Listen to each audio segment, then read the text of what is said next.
In a small American town, everyone knew who the bully was. What nobody knew, until it was too late, was that the entire town was quietly planning his murder. Act 1. The bully of Skidmore, Missouri was the kind of town you'd miss if you blinked while driving through. A few hundred people, farms stretching into the horizon, the smell of corn and cattle in the air. On the surface, it looked peaceful, like a postcard from America's heartland. But for more than 2 decades, one man poisoned that peace. Ken Rex McElroy. McElroy was big, over 270 pounds, with cold eyes that seemed to measure how much fear you had in you. He grew up poor, dropped out of school early, and discovered 2 things he loved: violence and intimidation. By the 1960s, he was already notorious. He stole livestock, burned barns, and stole grain from silos. If someone confronted him, their house might mysteriously catch fire.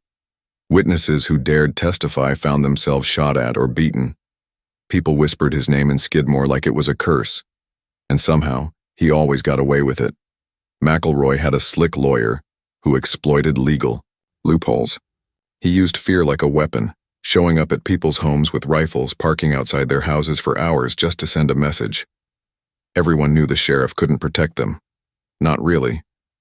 As one local later said, the law wasn't on our side. Not against Ken. Act 2, the boiling point. By the late 1970s, McElroy had more than 20 felony charges to his name. Burglary, assault, arson, you name it. But juries were scared to convict. Witnesses suddenly forgot what they'd seen. Cases collapsed. Then came the day that broke Skidmore's patience. McElroy's daughters accused 70-year-old grocer Ernest Bo Bowenkamp of shortchanging them over a piece of candy. It was absurd, pennies worth of sweets, but McElroy turned it into war. He began harassing Bo and his wife Lois. He sat outside their store with a shotgun. He threatened to kill them. And one evening in July 1980, he confronted Bo outside the shop and shot him in the neck with a shotgun. Miraculously, Bo survived. But the message was clear. Even an elderly man wasn't safe from McElroy's wrath. The town had had enough. Act 3, justice denied. For years, Ken Rex McElroy had managed to slip through the fingers of the law. He was a man with a long history of intimidation, theft, and violence. And yet somehow, case after case collapsed before ever reaching a meaningful conviction. Witnesses were too scared to testify. Victims feared retaliation. Prosecutors, facing juries from McElroy's own county, knew the odds of securing justice were slim. But the shooting of 70-year-old grocer Ernest Bo Bowenkamp in 1980 had shaken Skidmore in a way no other crime had. Bo and his wife Lois were well-liked, salt-of-the-earth people who ran a small general store where farmers bought feed, families grabbed bread and milk, and children treated themselves to candy. When McElroy put a bullet in Bo's neck, over something as petty as his daughter being accused of stealing candy, people in town believed, finally, that the law would have no choice but to act. The arrest came. McElroy was charged with attempted murder. For the first time, many thought the endless cycle of threats, violence, and intimidation might actually be broken. A trial was held in 1981. People held their breath. Maybe, at last, justice was within reach, but when the verdict was read, disbelief rippled through the courtroom. The jury had convicted McElroy of only second-degree assault, not attempted murder. Not even first-degree assault, just assault. His punishment? 2 years in prison. For most men, that would have been a devastating blow. For McElroy, it was little, more than a hiccup. He immediately posted bond while his lawyer filed an appeal. And just like that, the man who had shot an elderly store owner was free again, smirking in the Missouri sun. Days later, Skidmore residents saw the chilling sight they had feared most. McElroy was back. He sat in his pickup truck outside the Bowenkamp's store, a shotgun propped on his lap, daring anyone to stop him. Sometimes he would drive slow circles around town, staring down children, glaring at women, and grinning at the men who had once testified against him. He was making it clear that nothing, not judges, not juries, not prison walls, could restrain him. In Inside the tavern on Main Street, McElroy made his contempt public. He boasted loudly, bragging that he would finish what he started with Bo Bowenkamp. He laughed about how easy it was to beat the system, telling anyone who would listen that he planned to make the old man's life miserable until the day he died. Some remembered the way he lifted his beer and toasted to his own freedom, mocking the town that cowered in his shadow. It was at that moment that the truth hit home for the people of Skidmore. The law would never stop Ken Rex McElroy, not the sheriff, not the county prosecutor, not the courts. For decades, this man had twisted the justice system to his advantage, and now he was back on the streets, armed and unrepentant, daring anyone to challenge him. Fear turned into despair, and despair began to harden into something else. Around kitchen tables, in church pews, and on front porches, conversations quietly shifted. Fathers who had once urged caution now spoke of how they could protect their families if the law wouldn't. Mothers who tucked their children in at night thought about what would happen if McElroy turned his threats on them next. Farmers who had lost livestock, tools, and pride to his thefts whispered that maybe the town would have to take care of him themselves. It wasn't a single meeting. It wasn't a plotted conspiracy. It was more like a collective understanding, a pact without words. Everyone knew what McElroy was, and everyone knew the courts would never save them. If justice was ever going to arrive in Skidmore, it would not come from a judge's gavel. It would have to come from the people themselves. And so, under the summer heat of 1981, the town of Skidmore stood on the edge of a decision that would change it forever. Act 4, the Day of Reckoning, July 10th, 1981. It was already blistering hot. By mid-morning in Skidmore, Missouri, the kind of day where the sun beat down like a hammer and even the shade felt heavy. The town's stores sat quiet along Main Street, their brick facades sun-baked and faded. But there was a current in the IDR, air, an electric tension that hadn't been there the day before. Everyone knew what was coming, even if no one dared say it aloud. And then he arrived. Ken Rex McElroy, broad, heavy-set, dark hair slicked back, rolled into town in his silver and black Chevy Silverado. The truck was his throne, his stage, his symbol of control. The rifle rested openly in the rear window rack, a not-so-subtle warning he had issued for years. I'm armed, and I'll use it. Beside him sat his young wife, Trina, barely in her 20s.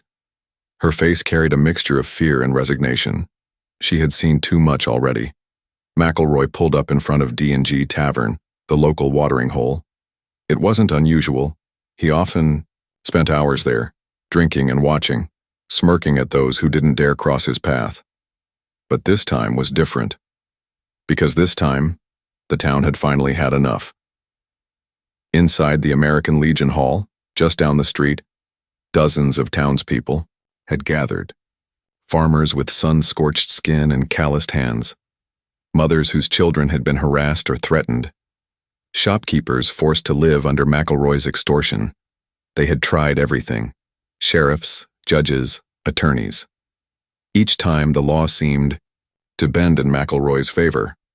Witnesses were too afraid to testify, juries too intimidated to convict. He had walked free from nearly every charge in his long, violent history.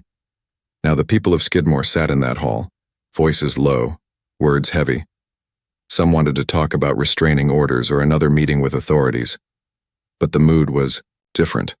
The years of fear had piled too high. The rage had simmered too long. As one man later put it, we knew nothing was going to change unless we changed it. When McElroy finished at the tavern and swaggered out with Trina, the meeting emptied with him. The townspeople spilled into the street, a silent wave of faces following the Chevy pickup. More than 30 surrounded his truck. Others stood on sidewalks, leaning against storefronts, watching from doorways. Some accounts later said it felt like the whole town had gathered. Dozens, maybe hundreds witnesses to what would come. McElroy slid into the driver's seat, cigarette dangling from his lips. He noticed the crowd, but he smirked, unshaken. He had seen fear in their eyes too many times before. He muttered something to Trina, perhaps mocking, perhaps reassuring himself. They won't do it. They never do. The air was thick and unmoving, heavy with silence. and then it shattered. Gunfire cracked through the stillness. Windows blew apart, metal clanged with the impact of bullets, smoke and ringing filled the air. McElroy jerked violently, slumping over the steering wheel as blood spattered across the dashboard. His cigarette slipped from his lips, burning out. On the floor of the cab, Trina screamed, ducking as bullets continued to strike the truck. When it ended, she lifted her head, trembling, eyes wide. Her husband was dead, shot multiple times, killed instantly. She looked around, desperate to find the shooter, but saw only cold, steady faces. Dozens of people stood frozen in the street, some with their hands still raised from firing, others simply watching. But not a single person stepped forward. No one confessed, no one pointed fingers. The silence that followed was deafening. For decades, McElroy had terrorized Skidmore, burning barns, stealing livestock, assaulting women, threatening children, and shooting those who resisted. He had built his life on intimidation, and no law had stopped him. But in that moment, the law no longer mattered. The people of Skidmore had acted as one. Trina would later insist she saw the shooters. She named names, gave testimony. But when investigators questioned the townsfolk, the answers were always the same. I didn't see a thing. Not a single person was ever charged. Not one conviction. Ken Rex McElroy's reign ended on that sweltering July day. Not by a sheriff's badge or a judge's gavel, but by the collective will of a town that decided justice would no longer wait. And when the last echoes of gunfire faded, when the dust and smoke cleared, Skidmore finally exhaled.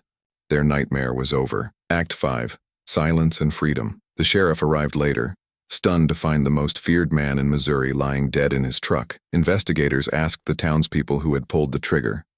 Every witness had the same answer. I didn't see anything. Dozens of people standing just feet away claimed they saw nothing at all. Even Trina, McElroy's wife, couldn't identify anyone specific. The case dragged on for months. But without a single cooperating witness, prosecutors had nothing. Eventually, the investigation was dropped. Ken McElroy's death was officially ruled a homicide. But nobody was ever charged. Act 6. The legend of Skidmore, news of the vigilante-style killing of Ken Rex McElroy traveled fast. Newspapers across the United States carried the headline, "Town bully gunned down, no one will talk." Some called it frontier justice. Others called it lawless vigilantism. But in Skidmore, Missouri, the people had a simpler word for it: survival. For decades, McElroy had held the town in a chokehold. He was a man who seemed untouchable, arrested, dozens of times indicted on serious charges, yet always walking free. Witnesses were threatened, jurors were intimidated, and victims often backed down after facing McElroy's menacing presence. To many, he wasn't just one man. He was a storm of fear that hovered over Skidmore, day after day, year after year. The murder of July 10, 1981 was not a crime of passion. It was the result of years of frustration, of waiting for the justice system to do its job and watching it fail time and again. When McElroy shot 70-year-old grocer Ernest Bo Bauenkamp in the neck the year before, barely missing killing him, the town had reached its breaking point. And when McElroy once again walked free on bond, driving through town with his shotgun in plain view, the people of Skidmore saw what lay ahead. More threats, more violence, more blood. That morning, the town gathered in the Legion Hall to discuss what could be done. McElroy was seen parked outside in his pickup watching them. The tension was unbearable. Afterward, as the townspeople spilled into the street, they saw him sitting with his wife, Trina, in his truck, sneering as though daring someone to stop him. Then, without warning, shots rang out. Dozens of townspeople stood nearby, but not one would later admit to seeing who fired. Witnesses said bullets shattered the glass of McElroy's truck.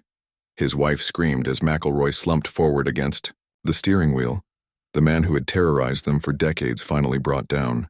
But what made the story legendary was not just the killing, it was the silence that followed. When investigators arrived, they were met with a wall of calm defiance. Dozens had been there, yet no one had seen a thing. Not a single witness came forward. Even Trina, McElroy's wife, though she named suspects, could not produce evidence strong enough to break the town's collective resolve. In the eyes of the law, it was obstruction. In the eyes of Skidmore, it was protection. People had learned long ago that to speak out against McElroy was to invite retribution. Now in death he still inspired fear, but also a strange kind of freedom. By saying nothing, the people were, for the first time, safe. Over 40 years later, the case remains one of America's most infamous unsolved mysteries. Some claim it was a lone gunman, a single brave soul who decided enough was enough. Others insist it was many, firing together in a final act of unity. Ballistics evidence was inconclusive. Conflicting witness statements led nowhere. The truth remains buried under layers of silence and loyalty, but the legend endures. Books, documentaries, and television specials have all tried to unearth the secret of who pulled the trigger that day. Still, Skidmore's people keep their vow. Outsiders call it a conspiracy of silence. Locals call it justice.